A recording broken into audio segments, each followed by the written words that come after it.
Good afternoon, everyone. Today, the Atom Seminar has the great pleasure of welcome Professor Margarida Costa Gomes. Professor Gomes holds a PhD and chemical engineer from the Instituto Superior Técnico in Lisbon, Portugal. She is currently a research professor at the French National Center for Scientific Research.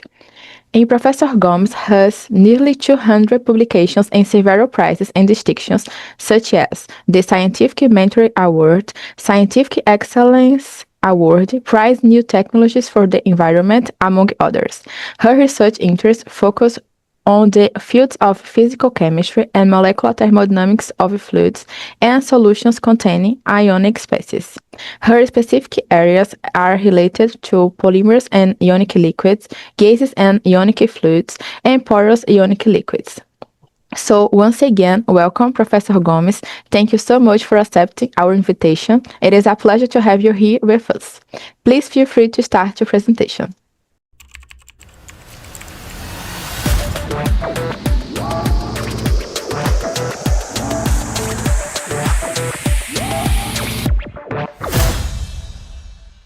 So I chose to actually today speak about porous ionic liquids because it's a somehow new project in the group and something that might be interesting for the community to learn about these liquids. And in particular, I will talk about porous ionic liquids. First of all, what are porous ionic liquids? So these are actually fluids with permanent porosity. So what does it mean? It means that the fluids are liquids, so at conditions close to room conditions, but they exhibit a permanent porosity either because they are constituted of porous molecules that are liquid at room temperature, or these porous molecules can be dissolved in solvents that are too big to actually occupy the free pores in the liquid phase. Of course, these are then type 1 or type 2 porous liquids represented here in this figure. But this can be difficult to prepare because preparing molecules that have a permanent porosity and are liquid at room temperatures can be quite a difficult task, and the result might be a very viscous liquid. So in this case, we have to dissolve these molecules in voluminous solvents, and this can also imply a quite important synthetic effort. Another solution is actually to start from the porous solid and go up in temperature and try to liquefy the porous solid, maintaining the permanent porosity. And this is possible, it has been shown recently, but normally it requires quite extreme temperature conditions. So we are left with the possibility of type 3 porous liquids, which can be prepared from off-the-shelf materials by taking porous solids and dispersing them in a liquid phase. So the liquid phase must be chosen carefully such that the liquid does not enter the pores or destabilize the pores and eventually dissolve them. So we decided to go for the use of ionic liquids to actually dissolve or suspend porous solids. And we could produce liquids with permanent porosity made from materials that are commercially available, namely by choosing appropriate metal organic frameworks and ionic liquids, mix them together and produce in quite an easy way suspensions that remain porous during significant amounts of time. So what metal organic frameworks and what ionic liquids have we chosen? So we actually looked for quite stable metal organic frameworks described in the literature, available commercially, those that have small apertures and large pores, or relatively large pores, but the apertures are such that the ion pair that we have chosen cannot enter the cavities.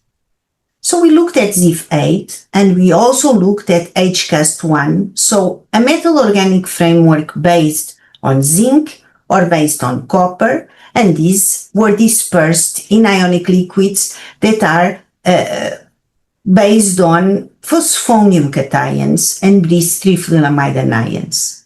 As you see here, the molar volume of the ionic liquid is quite big. It's relatively viscous, but fluid enough to produce liquids that remain porous and are very fluid. How do we prove actually that the pores remain free when dispersed in the ionic liquid? Of course, using molecular simulation, we could represent here in this image a slab of porous solid inside an ionic liquid, and we see clearly that the ionic liquid stays in the apertures but does not enter the pores of the MOF.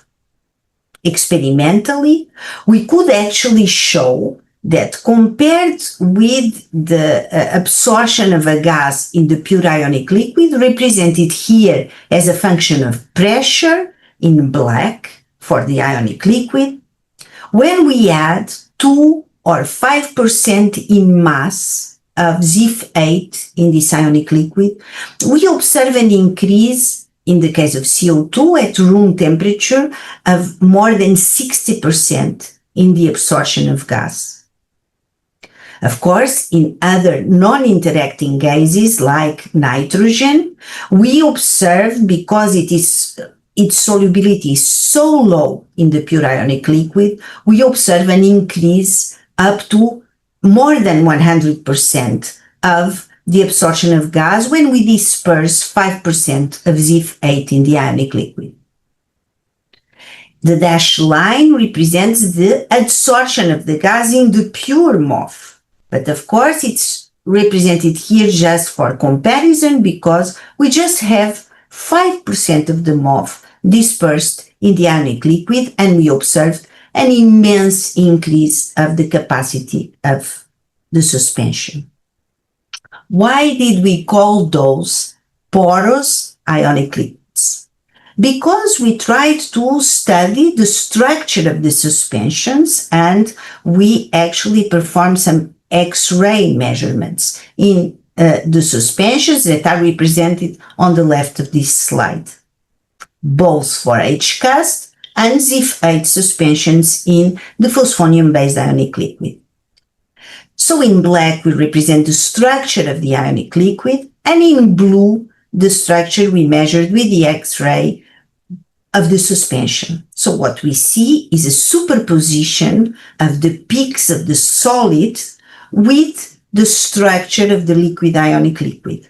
And from that moment, we actually started calling these suspensions porous ionic liquids.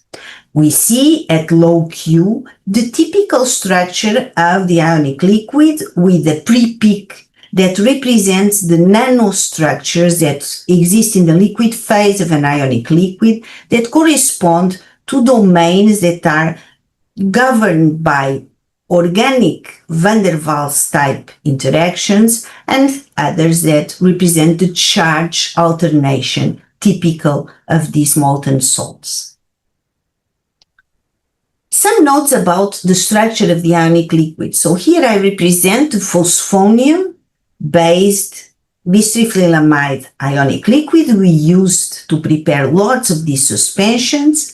And I would like to note that, of course, if we represent in green the part of the ions that are mainly characterized by van der Waals type interactions, and in red those that are governed by the electrostatic forces that give the cohesion to the ion pair, we observe that in this phosphonium ionic liquid we have quite a large part that is dominated by this van der Waals type of interaction. So we have quite an oily ionic liquid that behaves in many ways like a molecular solvent. These non-polar domains are, of course, permeated by the electrostatic dominated domains that are dominated by this charge alternation between cation and anion. This is, of course, observed by molecular simulation, but also confirmed using X-rays at very low Qs that give a signature, a clear signature of the existence of this large non-polar domain in this ionic liquid. I say that because we can actually choose the ionic liquids that are more or less nanostructured and that have important parts that are non-polar domains permeated by this electrostatic charge alternation. So why did we choose actually ionic liquids to produce these porous suspensions? Well, the advantage is that ionic liquids can be chosen to have tailored properties, tailored structure. And this is interesting because they even can be chosen to be reactive. And we prepared porous suspensions, for example, with ionic liquids. Here, a phosphonium levulinate ionic liquid that can chemically react with CO2, absorb large quantities of the gas, and even without making a suspension of the metal organic framework, we have an absorption of CO2 that is compared with the benchmark aqueous ethanolamines. So we can choose reactive ionic liquids, those that are hydrophobic or more oily, or those that are mainly dominated by the electrostatic interactions, and all of those are able to actually form porous ionic liquids based on suspensions of metal organic frameworks in these salts. We have a large library of sustainable salts. We can choose the cation and the anion in order to produce actually suspensions that have a very small environmental impact and can be easily prepared by existing and available chemicals. And the inconvenience of using ionic liquids is that they are often viscous. And so we have to choose them carefully in order to have the viscosity that is appropriate for the application we are searching. So sometimes they are too viscous, sometimes they are not viscous enough when we want, for example, to prepare membranes or to prepare quasi-solid materials. The library of sustainable salts can be sometimes expensive, so this is important when designing a porous ionic liquid to choose the salts that are relatively affordable or affordable for the application that we have in mind. And of course, although they can be easily prepared, it is very difficult to predict the melting point of an ionic liquid. So sometimes we end up with a solid, and this has led to actually the necessity of sometimes mixing the salt with a molecular compound in order to obtain the fluidity that we desire at a given temperature. So how do the porous ionic liquids work? So they are very stable suspensions. And we could observe that the suspension of ZIF8 in this phosphonium bistriphylamine ionic liquid remains stable for more than 2 years. Well, sometimes, depending on the conditions where the suspension was left, after around 2 years, we start observing some deposition of the solid. And although here we represent two phases, phase 1, phase 2, we don't see a clear separation, and phase 1 remains a suspension of ZIF8 in the ionic liquid, but just with a lower concentration. when the suspensions start being separated, it's very easy to make them again just by stirring the solid again in the ionic liquid. We actually followed the size of the particles of the suspension with time, and we observed that not only the suspension remains stable, but the size of the particles is very constant over time. So we have followed this using DLS for several ionic liquids, and I'm showing here the results for ZIF8 in this example of the phosphonium bistriflylamide. When we change the ionic liquid, though, here we have the NTF2 ionic liquid and the chloride ionic liquid. And what we observe here is, depending on the ionic liquid, we actually can have the size of the particles changing in the suspension. So this immediately reveals that there are interesting interactions between the particles and the ionic liquid, and a constant competition between particle-particle interaction and ionic liquid-particle interaction. So in both cases, the suspension remains stable, in the case of the chloride even for a longer period, and the particles are smaller in this last ionic liquid. So what we hypothesize is that the particles slightly aggregate in the case of the bistriflylamine ionic liquid and remain quite separated and stable around 50 nanometers for the chloride ionic liquid.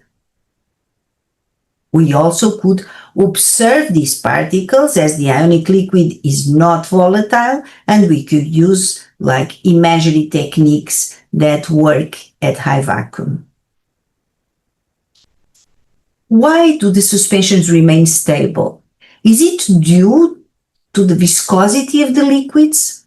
So we started looking at different ionic liquids with quite different viscosities. So here on the left, we have a functionalized phosphonium cation that leads to very low viscosity ionic liquids. Here at room temperature, around 70 millipascal second. We have our bistriflylamide ionic liquid with around 275 millipascal second, and our chloride ionic liquid more than 1500 millipascal second at room temperature for the viscosity. The three of them form porous suspensions that remain stable for significant amounts of time. You see here the representation of the absorption of gas. Here I believe it's CO2 in the pure ionic liquids and in the ionic liquids where we have suspended 5% mass of ZIF. We clearly see the increase of the gas absorption that is typical of the existence of porous in the liquid phase.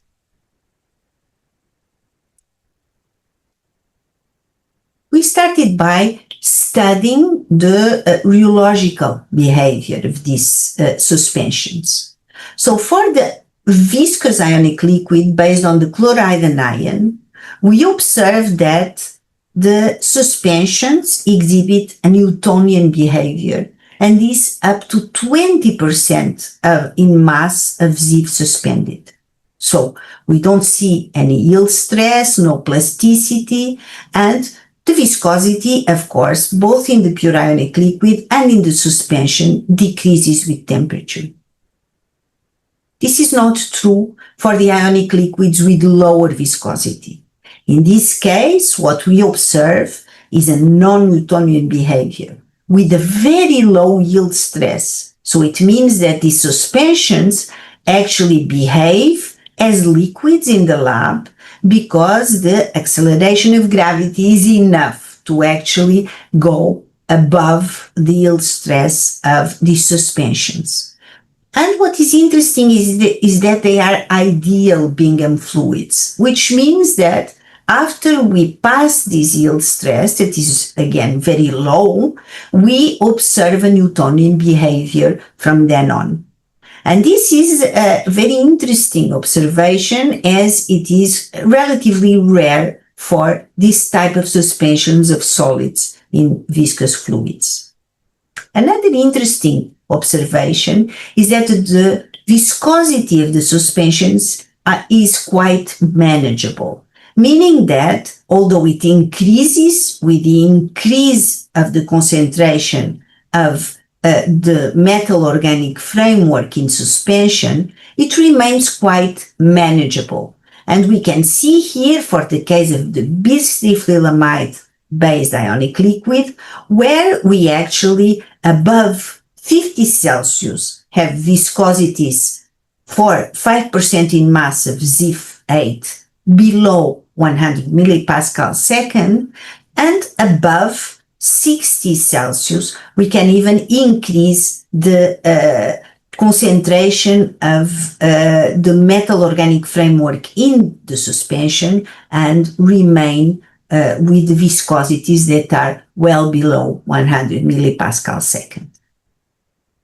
We studied these suspensions using molecular simulation techniques, and what we observed was that, interestingly enough, for our simulation boxes, here we see the charge density profiles, where it clearly appears that the surface of the ZIF8 particles on the left and on the right of the graph represented here is slightly positively charged, and we observe a structuring of the ionic liquid and the charge alternation near the pores. So we identify here already an interfacial organization of the ionic liquid near the particles that is going to determine not only the stability of the suspensions, but also the relative behavior of one ionic liquid compared with the other.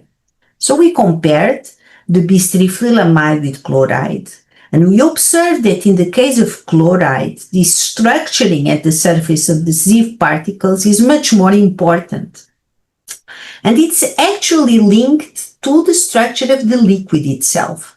So the chloride-based ionic liquid is represented here following the same color code. So in green, the non-polar domains of the ionic liquid, and in red, the charge alternation between the positively charged phosphorus atom and the chloride anion on the right, and the NTF2 anion on the left. We observed that the structuring of the chloride based ionic liquid is more marked, and it acts as a sort of template to actually accommodate the ZIF particles that are, if you remember well, smaller in this dispersion when compared with those in the bisphenilamide ionic liquid. So the more structured ionic liquid seems to favor small particles and a Newtonian behavior of the suspension. Low yield stress is present for the more flexible ionic liquid. What about the molecular and the interactions between the particles and the ionic liquid? So we studied those experimentally, and we used the dissolution calorimeter to disperse the particles, the solid particles in the ionic liquid, and measure the heat effect that is involved in the dispersion. And on the right, we represent this sort of event of dispersing the particles inside the ionic liquid. And we clearly see a huge difference between the chloride with a much more isothermic signal compared with the bisphenilamide. We tried to actually interpret this because, as you see, we see a sort of two-peak event for the case of chloride ionic liquid, so we decided to explore this a little bit more. And what we did was to separate the experiment of dispersing the porous solid in the ionic liquid into 3 different steps. So first we start stirring the pure ionic liquid, then we stop the stirring, and we just leave the solid inside the liquid. And this would correspond to a wetting sort of event of the particles of solid in the liquid. And then we start stirring again.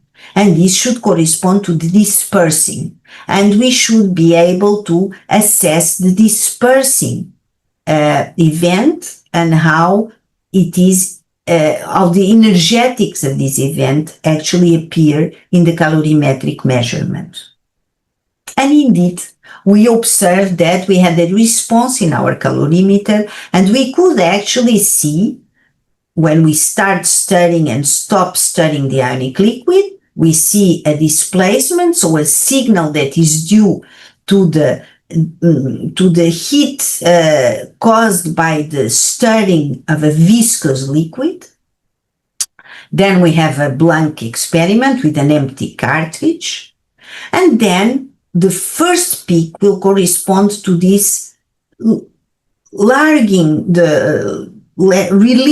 the solid in the ionic liquid without stirring, that we attributed to the wetting of the particles by the ionic liquid. Then we start stirring, and so we have the dispersion energy measured here. And what is interesting is that we could, by integration of all these peaks, attribute an energy to the wetting and to the dispersing. And actually, if we sum these two heat effects, we obtain the complete measurement we started by making in the beginning. So indeed, all is taken into account, and we can determine the wetting and the dispersing and the total formation of the suspension in the ionic liquid. So this energetics is very interesting because we immediately saw a difference between the two ionic liquids. Although the wet effect of the particles by the ionic liquids is very similar in the case of the chloride and the bis-trifluolamide phosphonium ionic liquid, the dispersion is significantly different. And we could, by using ITC, actually make an experiment, a titration experiment, when we introduce the suspension in the pure ionic liquid. And indeed, we observe that in the chloride-based ionic liquid, we have an exothermal effect, meaning that we have a dispersion that is energetically favorable in this ionic liquid, while in the bis-trifluolamide, we actually measure the endothermal signal, meaning that it is less favorable to disperse the MOF particles in the bis-trifluolamide ionic liquid, and this might explain the fact that they aggregate in the liquid, and by DLS, over time, we observe that the particles are slightly bigger in this case. So liquid phase structure determines indeed the dynamic properties of the suspension. We have a balance between particle-particle and particle-ionic liquid interactions that depends also on the liquid structure. And we observe Newtonian behavior in the more structured ionic liquids, even if those are more viscous. So we could observe that they remain Newtonian, and the suspensions are also Newtonian in this case. Why do these porous ionic liquids matter? And why are these suspensions interesting? So you can imagine that if we dissolve a gas in a porous ionic liquid, the ionic liquid will absorb the gas, but there will also be free gas in the pores. And this free gas will go in the pores and out of the pores quite easily, because in the case of CO2, it slightly interacts in some cases with the metal center of the metal organic framework.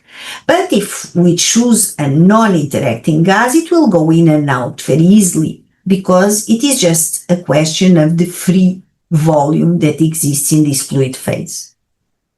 The most important thing is that we have large amounts of gas at mild pressures. So at atmospheric pressure, we can significantly increase the quantity of gas that is available in the fluid phase, in the liquid phase. So we chose to see if this could be a way of improving certain chemical reactions where the gases are actually reactants and they only proceed at very high pressures because otherwise we don't have enough concentration of the gas in the liquid. So it shows this very well-known reaction of CO2 with a cyclic epoxide to form a cyclic carbonate. So this is a 100% atom economical reaction, and we actually thought that our porous ionic liquid could actually act as a catalyst and as a co-catalyst. How?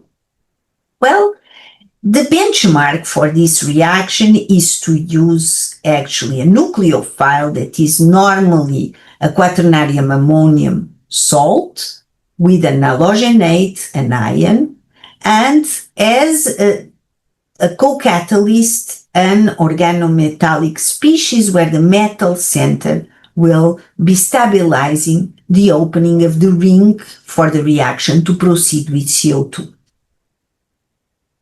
We actually thought that this is very similar to the architecture of our ionic liquid that has a MOF in suspension. So the MOF could act here as both the reservoir of gas and as the co-catalyst with the metal center making the same role as the metal in the organometallic compound of the benchmark catalytic system.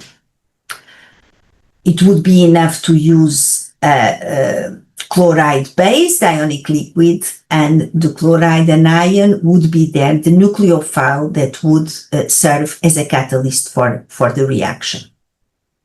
And so we tried to perform this reaction at 80 degrees Celsius and 10 bar of CO2, and we started by comparing with the benchmark system. So here I represent the conversion in gray and the selectivity to form the cyclic carbonate in green. And we observe that this is the benchmark result. At 18 hours, we have about 40% of conversion that is fully selective to the formation of the cyclic carbonate. What happens in the ionic liquid? And what happens in the porous ionic liquid? Well, we observed after 1 hour in the ionic liquid, we have a higher conversion, but unfortunately not selective. So we see the formation of some oligoethers because the opening of the ring makes the combination between two epoxides, and we've observed the formation of oligoethers. But the situation is dramatically improved after only 1 hour when we use the suspension of ZIF8 in the ionic liquid. We increase the conversion and we significantly improve the selectivity towards the formation of the cyclic carbonate. After 3 hours, we actually observed full conversion and full selectivity towards the formation of the cyclic carbonate when we use the porous suspension, and this always at 80 Celsius and 10 bar. So the porous ionic liquid works much better than the benchmark system after 3 hours at the same conditions of temperature and pressure. So the next step would be to try to improve the conditions of the reaction by approaching to actually room temperature conditions and atmospheric pressure of gas. And what we saw is that after 18 hours, we actually can perform this reaction at 1 bar and 40 degrees Celsius with full conversion and selectivity in the porous ionic liquid formed by the chloride-based phosphonium ionic liquid and a suspension of ZIF8 in the liquid.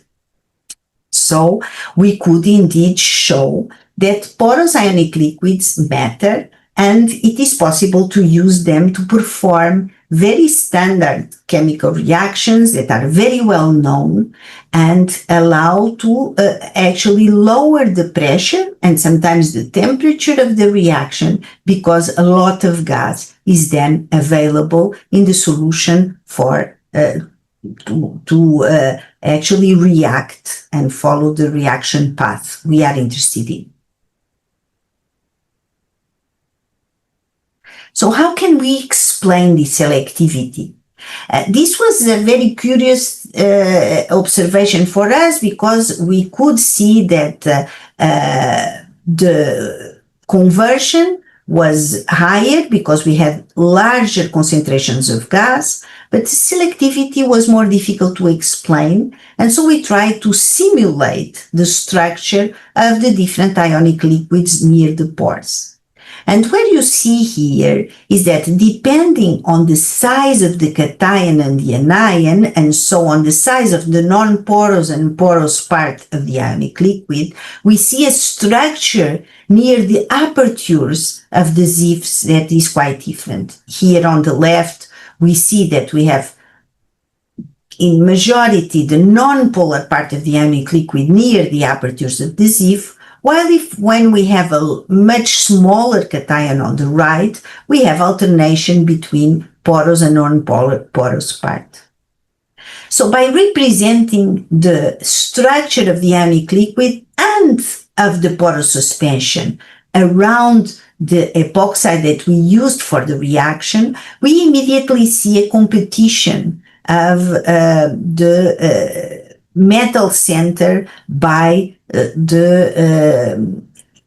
to interact preferentially with the epoxide. And so we could actually quantify these interactions and conclude that the epoxide will sit preferentially near the interface of the solid, competes with the CO2 for the solvation in the ionic liquid. So the presence of the cyclic epoxide will push the gas inside the pores. And so because the reactant, the epoxide, is anchored with the metal, it will be selectively reacting with the CO2 to form the cyclic carbonate.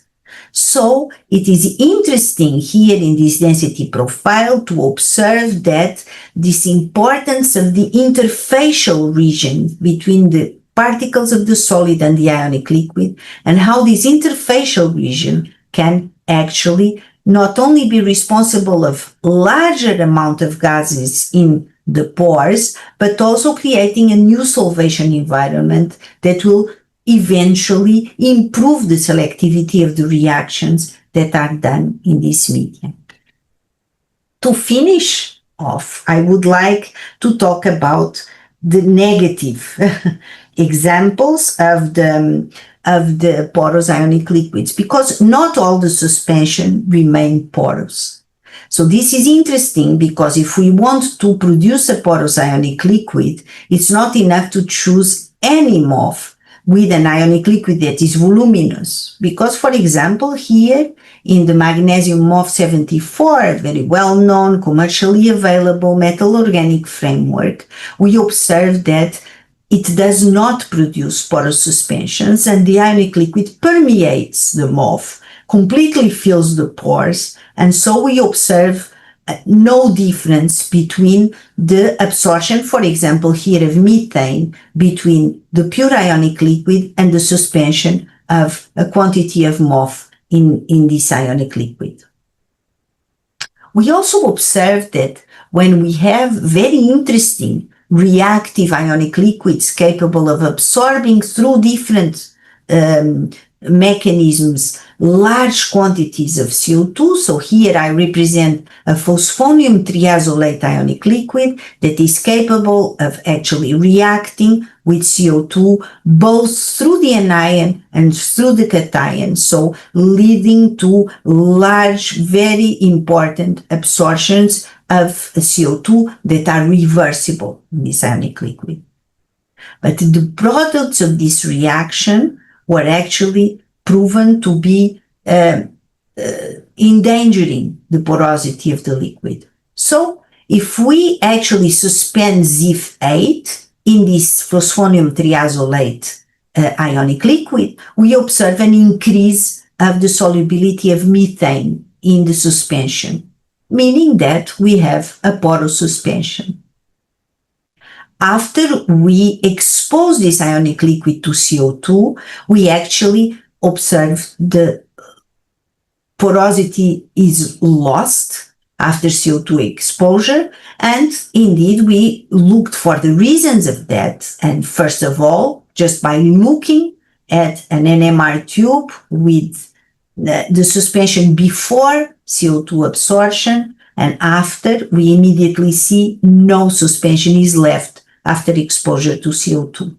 This was confirmed, of course, by the X-ray structure of the suspension. So we observe here in red that after CO2 exposure, all the peaks that are characteristic of ZIF-8 disappear, and so we no longer have a porous suspension after it was exposed to CO2. So porous ionic liquids, finally, can be designed with desired properties, with viscosities and gas absorption properties or catalytic characteristics, or can act as catalysts. So we can actually choose these suspensions, both the ionic liquid and the MOFs, for to obtain a suspension with the desired properties. They can use in a variety of applications, and this from engineering, I showed here, in catalysis or gas absorption, but also for biomedical applications when we actually choose biocompatible ionic liquids and metal organic frameworks. Not all the suspensions of porous solids are porous liquids, and not all the porous liquids are chemically stable. So this is a very important conclusion, as it is not blindly possible to actually have porous suspensions just by mixing any liquids with any solids. So I will end up by acknowledging my collaborators that were involved in the work I described today, so Jocasta and Ryan, and that already left the group. Cynthia, Frederica, and Chiara are still in the group, and Agilio is the co-PI with the group and responsible for all the developments linked with molecular simulations. So I thank you very much for your attention.